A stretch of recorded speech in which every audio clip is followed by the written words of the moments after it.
Bueno, la fe es certeza y tiene visión y vamos a comenzar definiendo, ¿verdad? Lo que es certeza, porque fíjate que es una creencia que tiene la convicción de que va a pasar algo, aunque de repente tú no tienes unos datos tangibles. Fíjate qué interesante y les comparto esto.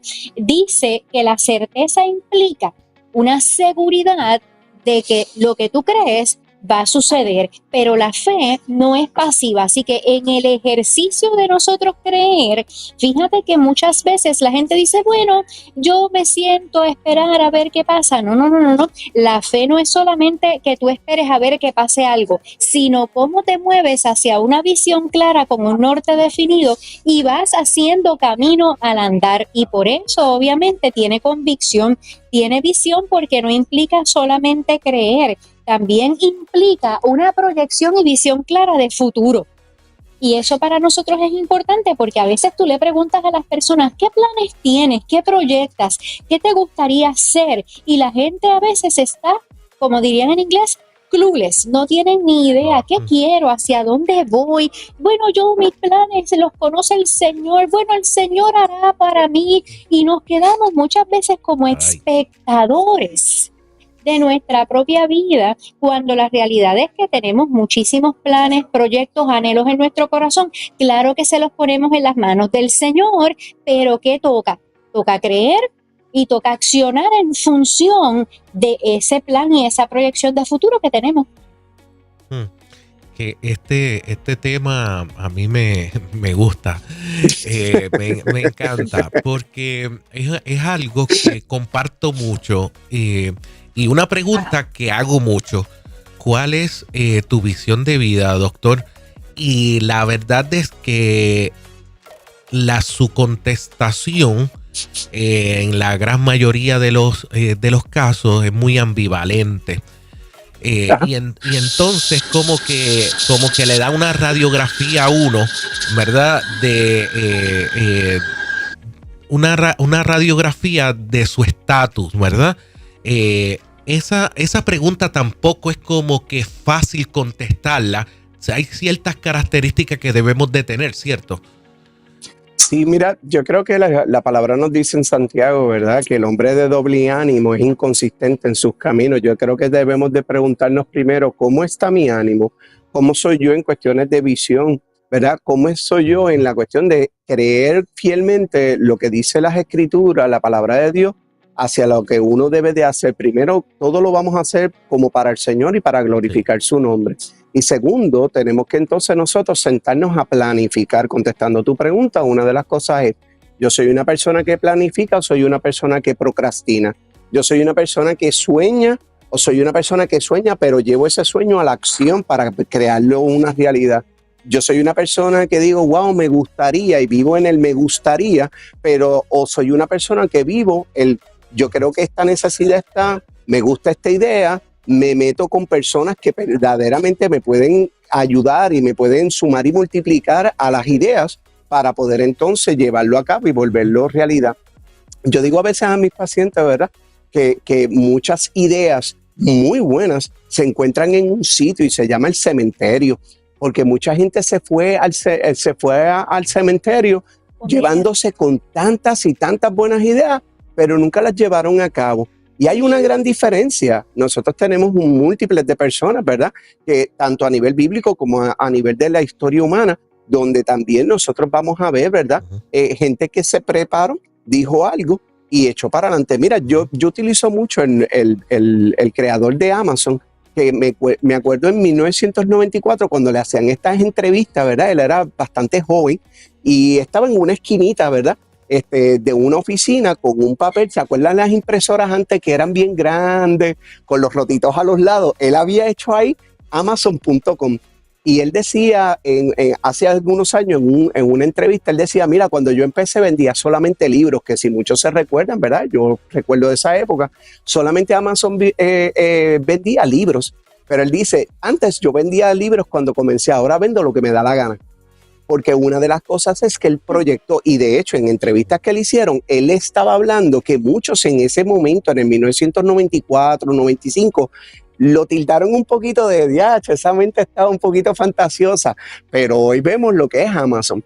Yo creo que tenemos que ver verdaderamente cuánto nosotros estamos o invirtiendo tiempo en los proyectos, ¿verdad? Y creyendo en el Señor de que se van a dar, sabiendo de que hay unos imprevistos, que no solamente me va a salir todo bien, tenemos que estar abiertos a los imprevistos, pero también tengo que estar claro de que no estoy perdiendo el tiempo haciendo scrolling, viendo televisión, haciendo cosas que tú dices, es que ese tiempo que estás perdiendo ahí, inviértelo y hazlo productivo para que entonces podamos tener esos proyectos y se hagan realidad. Ese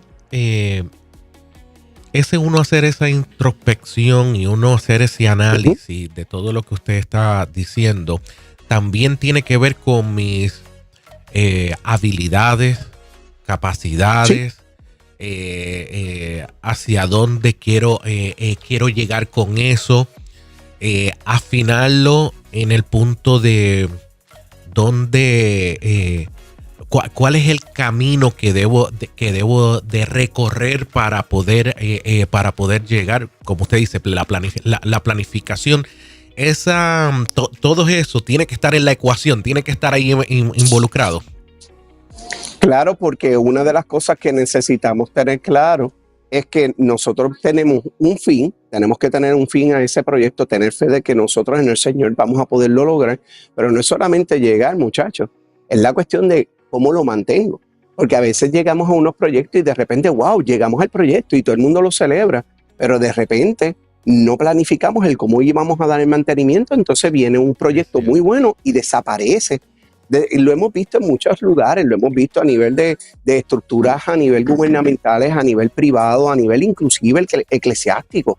Nosotros vemos proyectos muy buenos, pero nunca se proyectó cómo le vamos a dar mantenimiento para que se siga gozando y sea de bendición para otras generaciones, sino que entonces lo dejamos morir, llegamos a la meta y decimos, pues ya llegué a la meta, lo dejamos morir. Entonces es como un sueño temporero, como querer realizar eso y después como que lo alcancé y pues ya lo alcancé, no me satisface, voy para otro.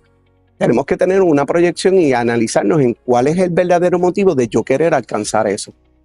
En el marco de lo que es el líder, lo que representa el líder o el liderazgo, para estas personas que de una forma u otra tenemos a nuestro cargo o tenemos la responsabilidad de guiarlos, ¿dónde conseguimos el velocímetro para medir si es procrastinación o no?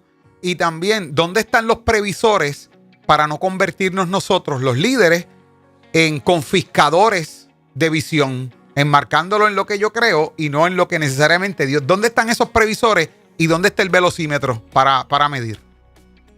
Mira, yo creo que es bien importante, por ejemplo, dentro del contexto de los marcadores y del velocímetro, creo que el elemento de objetivos es bien importante.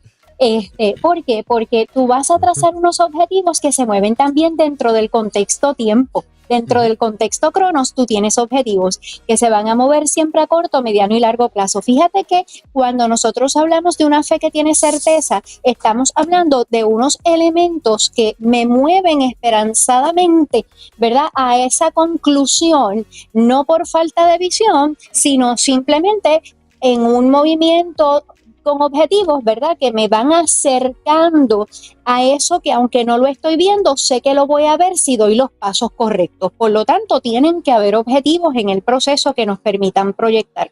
El otro aspecto importante es que si voy cumpliendo los objetivos, fíjate que eso me permite acelerar o desacelerar, porque si yo no cumplo objetivos o no los reviso y de repente me doy cuenta de que tengo que hacer reajustes, pues ¿qué va a ocurrir? Me va a alterar el proceso. Así que en ese aspecto, ¿verdad?, no queremos secuestrar tampoco sueños ni queremos cortarle alas al vuelo, ¿verdad?, de las personas que tenemos a nuestro cargo, pero hay ocasiones en las que queremos despegar el avión de la pista, pero el avión no tiene gasolina. Y entonces pues tenemos que tener cuidado, ¿verdad?, de que no se nos estrelle.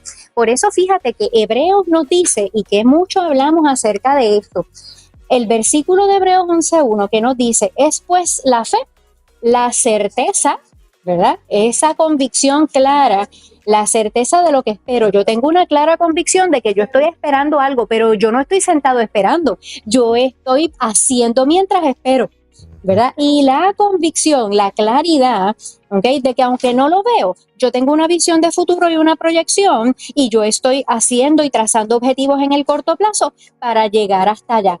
Que aunque no lo veo ahora, sé que lo voy a ver después. Así que tenemos que tener siempre ese cuidado de que muchas veces nosotros vemos estos textos bíblicos o nosotros tenemos esta visión un poquito más espiritualizada y se nos olvida que nosotros tenemos un rol sumamente activo en las cosas que nosotros queremos ver. La fe no es un salto al vacío, ¿verdad? Porque nos enseña las escrituras que nosotros hacemos una fe con sabiduría y con inteligencia. Y si de repente nos vemos cortos en esa sabiduría, ¿qué nos dice la palabra?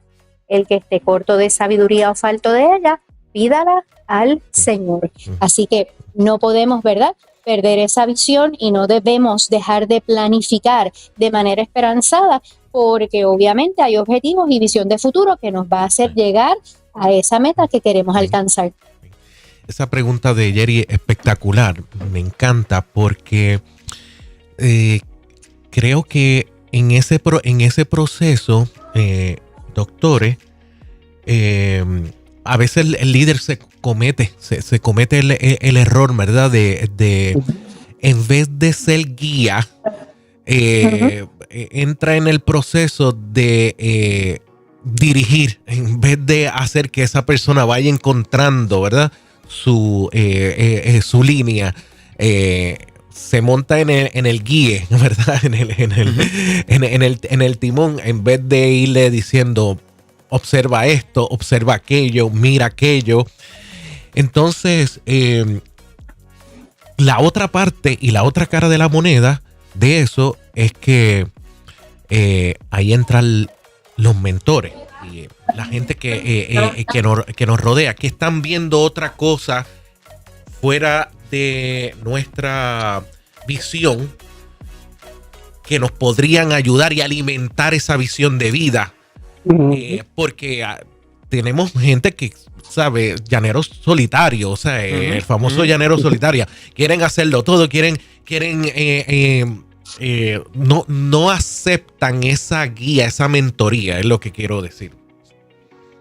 Fíjate, Esteban y Jerry, qué interesante, porque hay momentos donde, dependiendo dónde está tu proyecto, va a necesitar una dirección, va a necesitar que ese líder tenga unas manos directas, ¿verdad?, dentro de lo que está sucediendo para tú sentar una base, y va a necesitar que se siente esa dirección, ¿verdad? Fíjate que si Moisés no hubiera dirigido al pueblo y no lo hubiera encarriladito, ¿verdad?, pues nosotros, y aún así pues sabemos que el pueblo fue, ¿verdad?, bien interesante, pero si hubiera tenido un líder, ¿verdad?, que pudiera encaminarlos por el Mar Rojo, ¿verdad?, pues hubiera habido un poquito de dificultad, ¿no?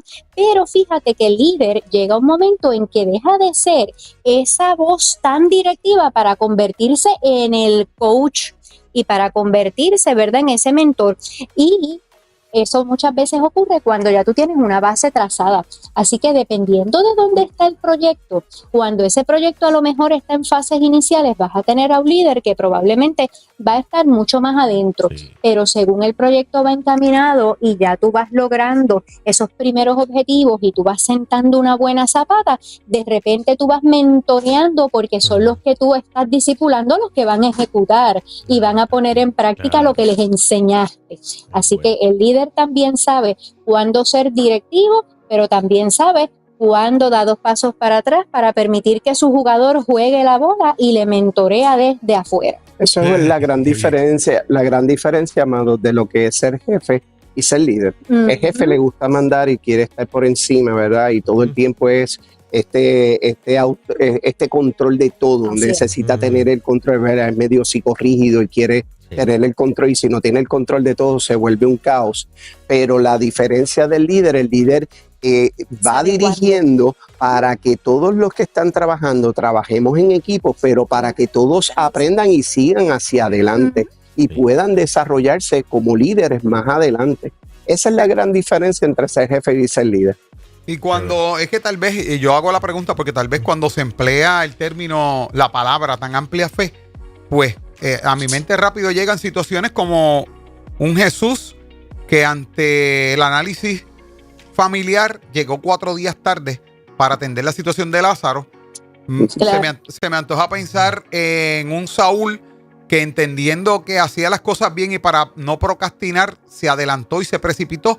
O pensar en un David que en un momento dado que las esposas y los hijos habían sido secuestrados y estaban en peligro de muerte, prefirió mejor detenerse a orar y buscar la dirección de Dios, a ver si para ver, un guerrero orando para ver si empleaba sus talentos en la guerra y sus dotes, buscó la dirección de Dios. Entonces también se me antoja pensar en un Jesús que oró por algunos para que fueran sanos y fueron sanos, pero en otros escupió antes del milagro. Ajá, claro.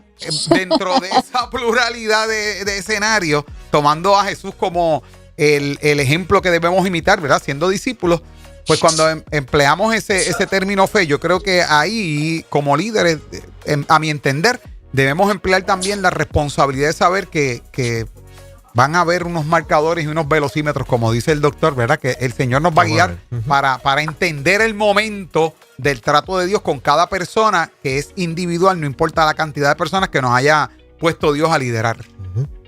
Así es. Sí, yo creo que también tenemos que ver de que ahí en esos ejemplos que dio Pastor Jerry, es la parte de la obediencia, ¿verdad? Algunos para nosotros, pues, ¿verdad? El que Jesús haya llegado 4 días después de la muerte de Lázaro, pues es como, DH, llegó tarde, ¿qué pasó, mano? Se le olvidó, ¿verdad? Que es algo que sabemos que no. Sí. Es que estaba en obediencia al Padre, porque sabía que lo que iba a suceder allí era para glorificar el nombre del Señor. Y también David, cuando vio ese momento tan difícil, ¿verdad? Que sus hombres quisieron inclusive hacerle daño a él lo que hizo fue no solamente con ellos llorar, pero también fue primeramente al Señor buscando dirección, porque sabemos la trayectoria de David, que en unas veces por ser tan impulsivo y no preguntar y no sentarse a analizar primero de forma racional, cometió muchos errores por ser impulsivo y dejarse llevar por lo que él pensaba. Saúl sabemos, ¿verdad?, que quiso agradar a las masas en vez de agradar al Señor y desobedeció lo que el mismo profeta Samuel le había dicho: no hagas nada hasta que yo venga. Yo creo que necesitamos entrar en ese proceso de análisis de que nuestra fe es racional, de que nuestra fe tiene acción, que nuestra fe primeramente tenemos que ir al Señor a orar y pedir dirección, sabiendo que tenemos lo que es la guianza del Espíritu Santo, que como bien dice Lu, nos da orden, pero también tenemos que accionar, y yo creo que sentados en un mueble no vamos a poder accionar, ¿verdad? Sino que tenemos que ponerle acción a ese verbo y tenemos que moverlo, sabiendo de que el Señor nos va a guiar y que aunque no nos salga como nosotros pensamos, sabemos que todas las cosas obran para bien para aquellos que somos llamados conforme a Él, ¿verdad? Y en la voluntad de Él, nosotros sabemos muy bien de que todo va a salir de acuerdo a la voluntad de Dios.